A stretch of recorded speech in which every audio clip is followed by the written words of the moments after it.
Chat Sports has 3 different AFC North channels, and Ravens fans, I regret to inform you, you guys are in last place. You are way behind the Steelers and still a pretty good amount behind our Browns Report channel. So, let's catch them. If you want more Ravens videos, it's a meritocracy here at Chat Sports, which means you guys have to subscribe right now.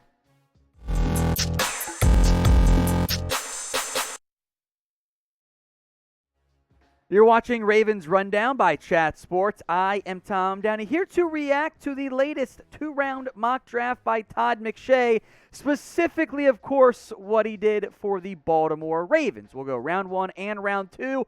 First, the picks that were made before the Ravens got on the clock. 3 edges, Aiden Hutchinson, Trayvon Walker, and Kayvon Thibodeau. They're gone. Garrett Wilson, number 4, to the Jets. Bit of a surprise there. Ika Mekwonu goes 5.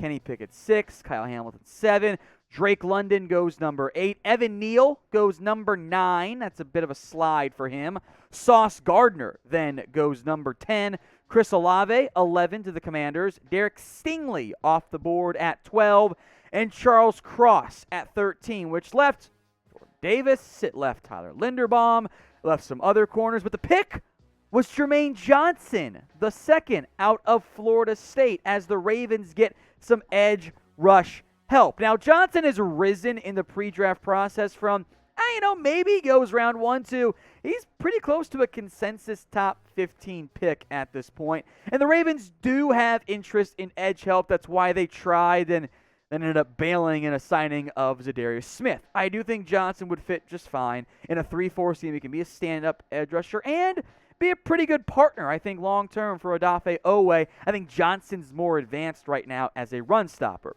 Here was McShay's argument in favor of the pick. Iowa center Tyler Linderbaum would be a good pick after the Ravens lost Bradley Bozeman to free agency.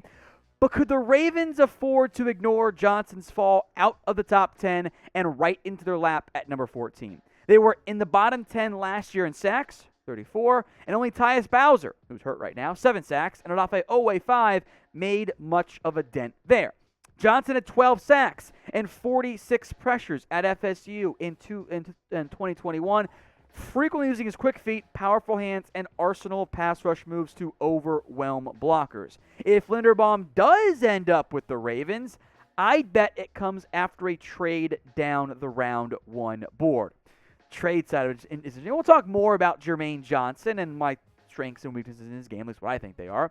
Who do you want, though, to draft in round 1? Is it Johnson, Linderbaum, somebody else altogether? This is the pinned comment on today's video. So if the ad break comes here on YouTube, take advantage of it. Head down there and let me know.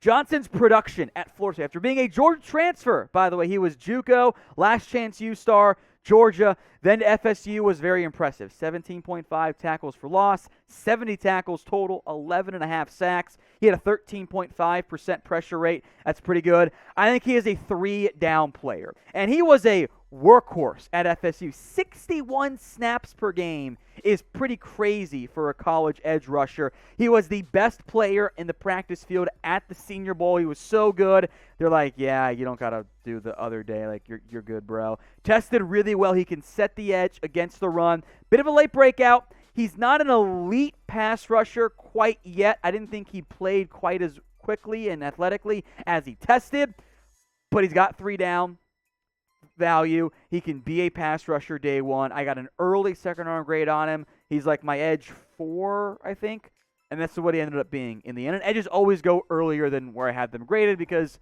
that's how this whole thing works. The Ravens are in the market for more edge help. Tyus Bowser's banged up. We'll see if he's really actually good to go in time for week 1. Odafe Oweh is one keeper. Jalen Ferguson is not it. I'm sorry. Dalen Hayes is probably not it either.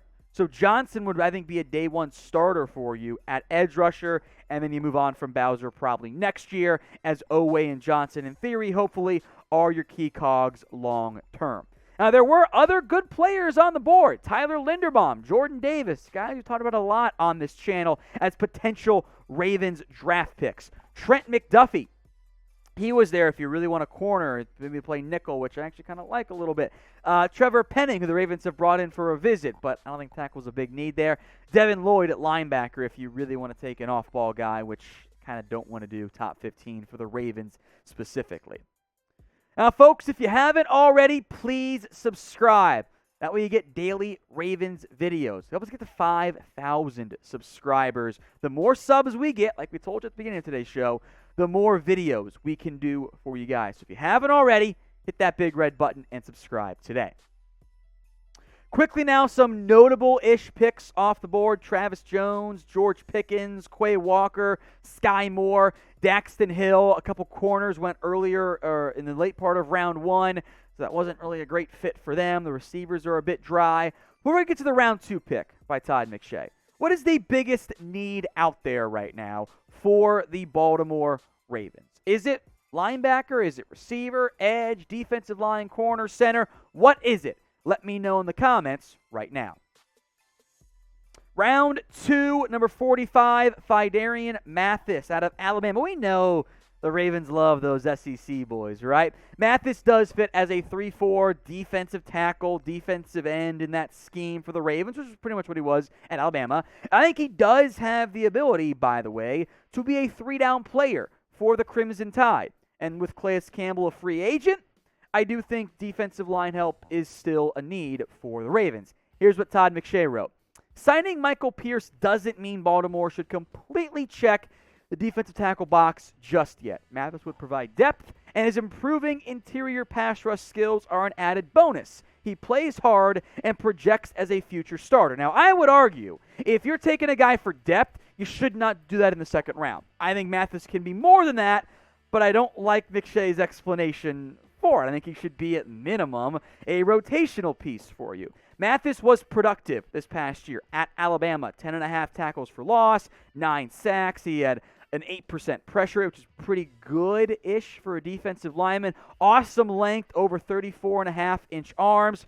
Got good base, good anchor. He plays low to the ground, good hand usage. I thought there's no athletic testing. I thought it was just okay on film. He is a bit of an older player, a bit of a late breakout. Not an elite pass rusher, but he can help you as a pass rusher. He doesn't have to come off the field on third downs like some of the other top defensive linemen kind of have to do. You look at what the Ravens have right now. Long term, you're hoping Justin Madubuike has his breakout year this year. Michael Pearson, I think Derek Wolfe can still help you. Not sold that ends up being the case. So, yes, you do need more defensive line help, and I bet Mathis would at least be one of your top 4 rotational defensive linemen this year. There were some other players who were on the board, though. Perion Winfrey, if you want a different defensive lineman. 2 linebackers, Christian Harris and Chad Muma, and 2 corners. And I'll tell you what, I love the fit of Roger McCreary with the Baltimore Ravens. He was an outside guy for Auburn, but he might move to nickel, which there's your Taven Young replacement. So if I'm the Ravens, I would have gone McCreary over Phidarian Mathis at this point. The mock draft then is this, whatever the proper phrase is there. Jermaine Johnson, round 1. Phidarian Mathis in round 2. How do you feel about this mock draft by one Todd McShay? Grade it for me. A, B, C, D, or F. Let me know in the comment section right now.